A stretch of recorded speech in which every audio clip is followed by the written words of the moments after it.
आज आपण खूप छान अशी 1 वाटी शिळ्या भातापासून चटपटीत अशी नवीन पद्धतीची नाश्त्याची रेसिपी करणार आहोत। खायला पण एकदम मस्त लागणार आहे आणि लहानांपासून मोठ्यांपर्यंत सर्वांना आवडणारी आहे। त्यामुळे ही रेसिपी तुम्ही शेवटपर्यंत नक्की बघा आणि माझी नाश्ता कसा झाला तो कमेंट मध्ये मला नक्की सांगा। चला तर मग आपण रेसिपीला सुरुवात करूया। तर इथे बघू शकता एक मी मोठी वाटी घेतलेली आहे। ते इथे 1 वाटी मी इथे शिळा भात घेतलेला आहे। तो आपण भात या वाटीमध्ये असं टाकून घेणार आहोत आणि थोडा हाताच्या साहाय्याने आता व्यवस्थित पीस करून घ्यायचा। आणि इथे मी एक उकडलेला बटाटा घेतलेला आहे, त्याला मी असं चिरून घेतलेला आहे। तर ते काय करायचं, हाताच्या साहाय्याने असं खिसून घ्यायचा, खिसणीच्या साहाय्याने किंवा हाताने असा चुरगळला तरी पण चालतो। तर व्यवस्थित असं हे खिसायचा।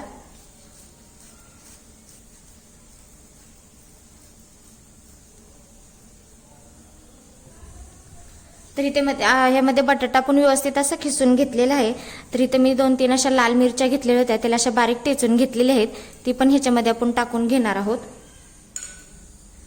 आणि इथे बारीक चिरलेली कोथिंबीर पण घेतलेली आहे, ती पण ह्याच्यामध्ये आपण टाकून घ्यायची आणि चवीनुसार मीठ टाकायचं आणि हाताच्या साहाय्याने सगळं असं मिक्स करून घ्यायचं। तर ह्याचा चांगलाच आपण गोळा बनवून घेणार आहोत। तर इथे बघू शकता आपण छान असा गोळा तयार करून घेतलेला आहे। जर तुमच्या हाताला जर असं चिटकायला लागलं ना तर थोडंसं तेल लावायचं, म्हणजे हाताला असं चिटकत नाही।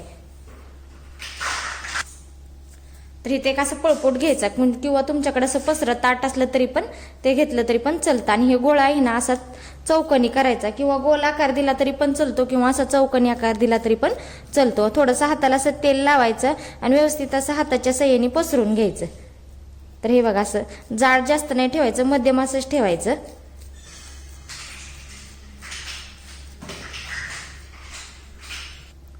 तर इथे बघा मस्त आपण ह्याला चौकोनी आकार दिलेला आहे। तर इथे एक असा चाकू घ्यायचा आणि चाकूला काय करायचं, थोडंसं असं तेल लावून घ्यायचं, म्हणजे व्यवस्थित असं चिटकू नये म्हणून आपण ह्यासाठी तेल लावून घेणार आहोत। आणि तेल लावल्यानंतर काय करायचं, हे असं उभ्या पट्ट्या अशा आपण कट करून घेणार आहोत। तर हे बघा अशा पद्धतीने आपण ह्याच्या सर्व व्यवस्थित अशा ह्या उभ्या कट करून घेणार आहोत आणि थोडंसं तेल लावायचं म्हणजे चिटकत नाही।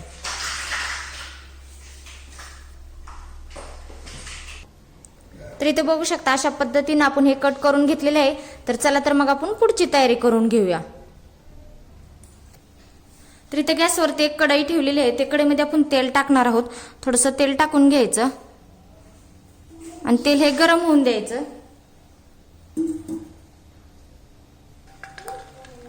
तर इथे बघू शकता तेल आपलं चांगलं गरम झालेलं आहे आणि आता आपण हे जे तयार करून घेतलेलं आहे ना ते ह्याच्यामध्ये एक एक असं सोडून द्यायचं। तर इथं मध्यम गॅसवरती व्यवस्थित असं हे सगळं सोडून द्यायचं।